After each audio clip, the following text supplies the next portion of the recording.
This is BNN. Bruin News Now is made possible by the generous support of C Spire, Orange Theory Fitness Hattiesburg, Salamukis Madison, Blue Sky Landscaping, Bank Plus, and these fine sponsors.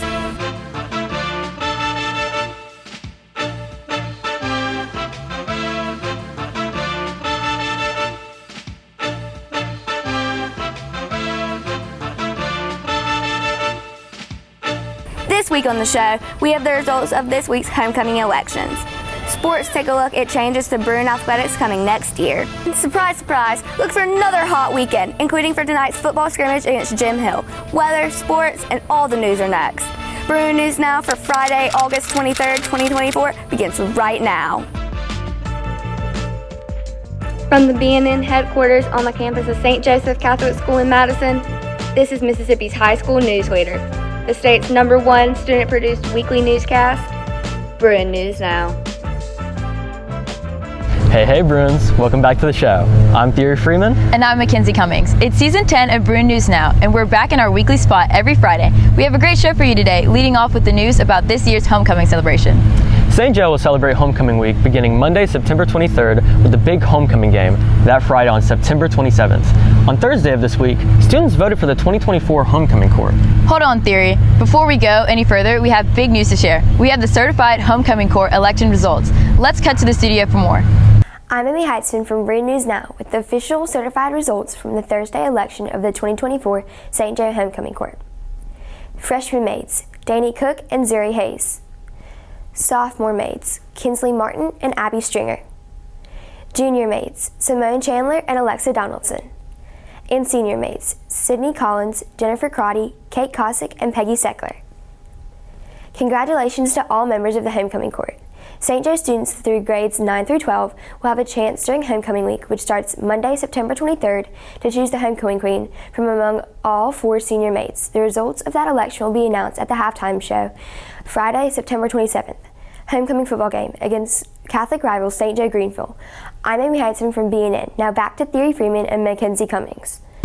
Congratulations to everyone who was picked. I'm sure, like me, everyone must be excited for homecoming week. I mean, what's not to love? Football, school, dances, and dressing up to show your school pride. This year, alumni whose years of graduation ended in 4 or 9 will hold reunions, including the most recent class of 2019, celebrating a 5-year reunion with the class of 2014 celebrating its 10th. Look for more on homecoming week in the coming weeks. Meanwhile, as we ease into this new school year, look for an important Mass next week on Thursday when we gather to celebrate Mass of the Holy Spirit. That Mass will be a dress Mass, so remember to wear your dress uniform. Bishop Joseph Kopaz is expected to lead the Mass and offer a message to mark the start of the school year. So the Mass of the Holy Spirit is a cool tradition that we have every year at St. Joe. It's usually at the end of August. The bishop comes in and says Mass for us, and we have a lot of the different priests from the metro area, and it's just cool to just invite them into our community and just let them know that we appreciate them, and they can also see what's going on here at St. Joe too. Juniors met this week to discuss class rings. Once students find the right style they like, they should complete all required information on order forms and be ready to submit them during third lunch on Monday. Students who need extra forms or other information can find extra copies in the administration building. Over this past summer, a group of students and faculty traveled to Washington, D.C. to tour government sites, visit national museums, and attend Mass at the National Cathedral.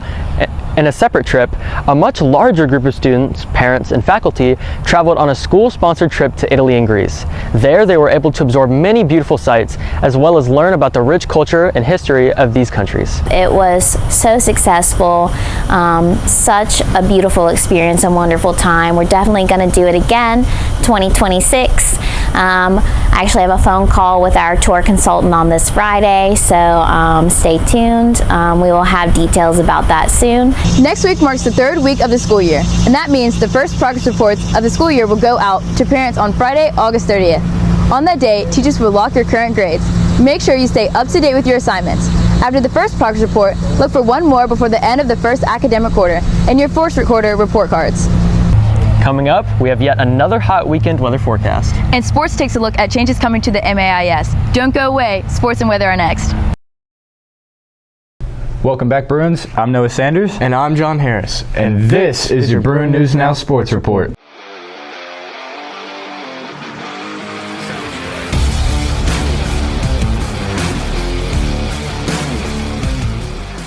It's only the second full week of school, but Bruin sports are already getting exciting. Girls soccer, softball, and volleyball are in full swing. Swim had its first meet last weekend, and cross country has its first meet on Saturday. And football is gearing up for the 2024 season, playing in a jamboree last week and a scrimmage tonight at Jim Hill in Jackson. Fall sports at St. Joe are always an endurance test. And while this is our second year competing in the 6A division of the Mid-South Association of Independent Schools, or the MAIS, we can look for major changes to competition beginning next fall, and that's our top story this week. St. Joe will still play sports against the big schools like Jackson Academy, Jackson Prep, and MRA, but in a different way. BNN's Addison Russell has more in this report. Fall sports are already underway here at St. Joe, but major changes are in the works starting in fall 2025. For many St. Joe fans, these changes cannot come soon enough. The Mid-South Association of Independent Schools will do a major realignment of its sports divisions. This year, St. Joe is in its second playing in the highest division 6A. That means we play the largest schools in the MAIS, Madison Regional Academy, Jackson Academy, and Jackson Prep, to name a few. Many school leaders, players, and even parents thought it was unfair to pit our small school against the big guns. The larger schools often had a bigger advantage in on-field competitions because they had more students overall and larger athletic budgets. Next year, MAIS is restructuring the 5A and 6A schools into a super 5A league where we all play each other. And then at the end of the regular season, the 4 big schools break off for their own 6A playoff schedule to determine their win. And then we would participate as part of a Super 5 that would each kind of give us a better opportunity to go into playoffs and to compete for a state championship. And we're really excited about it. While the Bruins will still play some 6A schools in football like Jackson Prep, Jackson Academy, and MRA, the Bruins will compete against 5A schools for their own championship, while 6A schools will compete against 6A schools for its own championship. Another change is girls soccer will move to the spring, something that will allow girls to participate in such fall sports as volleyball and softball. For now, though, St. Joe has to make it through the current system one more year. Because we're able to now be more competitive in the schools, and when we come to a playoff, the 8 teams will be ranked 1 to 8 in both divisions, north-south. 1 will play 8. If you lose in that division, you get a chance to play down in the lower division or the 5A division. It's still going to apparently still be there. So that'll help us, I think, greatly being able to have more competition with more schools on our plane. I can't wait to see how these changes will work out next year. I think it'll be a great adjustment. I'm Madison Russell for BNN. Thanks, Addison. This looks promising for St. Joe and the MAIS. Now that we have taken a look at the future of athletic competition at St. Joe, it's time to talk about what's happening in the present. On Saturday, the St. Joe swim team traveled to Vicksburg for the St. Al Invitational. Finishing 3rd overall, Bruin swam their best. We have lots of great swimmers this year and a lot of possibilities for the future. Our Bruins were able to secure 1st, 2nd, and 3rd place in multiple events, as well as use this first meet as a chance to discover their strengths and weaknesses. Swim competes Saturday against Jackson Prep at Grit Training in Flowood. Good luck, Bruins. And Lady Bruin softball, St. Joe had 3 games this week. The team began playing Monday versus Park Place here at the jail. Last year was a rebuilding season, and this year we've definitely improved a lot more in practice. We're taking a lot of ground balls and fly balls to improve our defense, and we're also hitting in the cages to make sure that we can get hits in the game. And our pitcher, Marie, she's in 7th grade, and she works very hard to pitch for varsity as a 7th grader. In Lady Bruin soccer, the girls hosted Bayou Academy on Monday and hosted Lamar School on Thursday. We just beat Bayou on Monday, and Simone's been doing really good on her crosses, and we've been doing like possession and stuff at practice and like working on playing together and getting a better feel for like the team. Volleyball also has been looking pretty good. On Thursday, the girls hit the road to play at Christ Covenant. It was a great game with the Bruins winning and provoking their record to 5-1.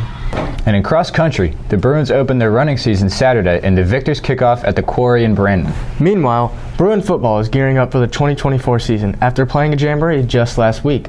The Bruins travel tonight for a scrimmage in Jackson against Jim Hill. Then the Bruins open their regular season play a week from tonight when they host Clinton Christian Academy right here at Bill Rifle Field. Football players have been hitting the practice field hard all summer. Last week we were able to have a scrimmage and see where we were at, and we had a lot of things to improve on, a lot of things to work on. We worked on those this week, and we just want to see how we've improved. This is a process. We want to continue to improve each week. That's it for Bruin Sports this week. If you're in Jackson tonight, try to catch the football scrimmage against Jim Hill. Then, join us next week for more Bruin Sports. I'm John Harris. And I'm Noah Sanders. Go Bruins.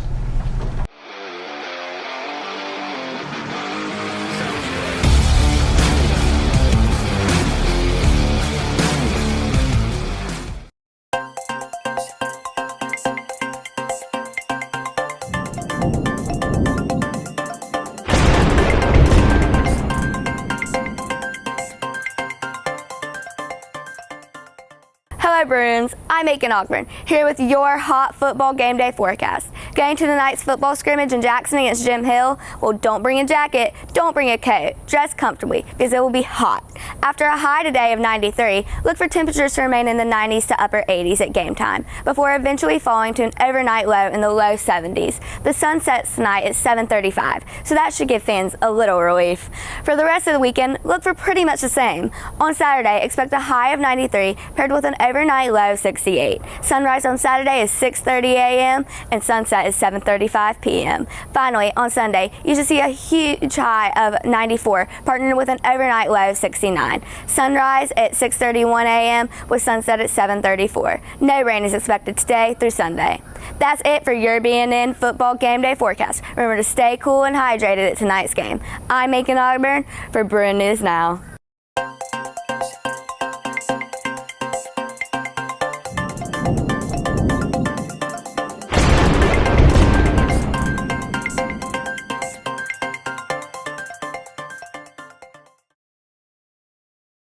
Thanks guys. Looks like tonight's football scrimmage will be a hot one. We know that the players will stay hydrated, but if you plan on going to the game, remember to stay hydrated yourself. You're right on the money, Theory. I'm a cheerleader, and it does get incredibly hot on sidelines. With that out of the way, let's wrap up our first weekly newscast of our 10th season with a pretty cool story. And what will be the first of a periodic series of stories taking a look at seniors, BNN's Jonathan Warnock met up with Bruin senior Molly Moody to talk about everything she has been involved in this summer. He filed this report. Molly Moody is commonly known around campus as someone who truly exhibits kindness and acts as a positive outlet for others. She often reaches out and encourages others to get involved in service work. The requirement of service hours at St. Joe is one of the many things that has helped shape her passion for charity. Last summer, I was selected by St. Joe to go to the Hugh O'Brien Youth Leadership Seminar, the Mississippi one, and there I spent the weekend learning about leadership skills, and I learned how to get out of my comfort zone, and I also learned how to connect with new people I have never met before. Last month, Molly attended the Hugh O'Brien Youth Leadership Seminar again, but this time it was not just in Mississippi. Molly attended the Hobie World Leadership Conference in Chicago, Illinois. There she learned many valuable leadership traits and established a global network as people from 15 different countries gathered together for the conference. Molly gave a speech and acted in a skit on stage to an audience of over 240 high school juniors and seniors. Molly is a great friend. She's always so positive, and she's the epitome of a leader, and I know that she had the best time learning all of her leadership skills at Hobie. Molly has not only stayed busy over the summer though, she continues the school year with a very hectic and extracurricular filled schedule. Volleyball is just one of the many roles she fills in which her leadership shines through as she acts on stage, sings in choir, and is a member of the Bruin-Thon committee. Not to mention she is also the student body treasurer, Diamond Girl co-captain, and a retreat team leader. Molly Moody is very thankful to St. Joe for giving her the opportunity to attend Hobie, and she continues to set a good example for many, whether it's on the volleyball court or off. For BNN, I'm Jonathan Warnock. Thanks for serving up such a great story, Jonathan. Thanks, Jonathan. Great story. Before we go, we have one more thing. Students took their school day photos on the first day of class back on Thursday, August 8th. Parents interested in ordering a copy of their student portraits have until August 31st to place their order. Click the QR code below to order photos online from Fowl Photography. Here's a reminder, St. Joe will be closed Monday, September 2nd for Labor Day. Students will also be out Tuesday and Wednesday, September 3rd and 4th, with classes resuming on Thursday, September 5th. That's all for this week's edition of Bruin News Now. Thanks for watching. Remember to like, comment, share, and subscribe to the BNN YouTube channel, where you will find this episode and an archive of all student-produced programming. Join us for our next edition of BNN next week. Until then, look for the first editions of our sports show, What's Bruin at the Joe, on Monday, and the midweek pause next Wednesday, both right here on the BNN YouTube channel. I'm Thierry Freeman. And I'm Mackenzie Cummings. See you next week.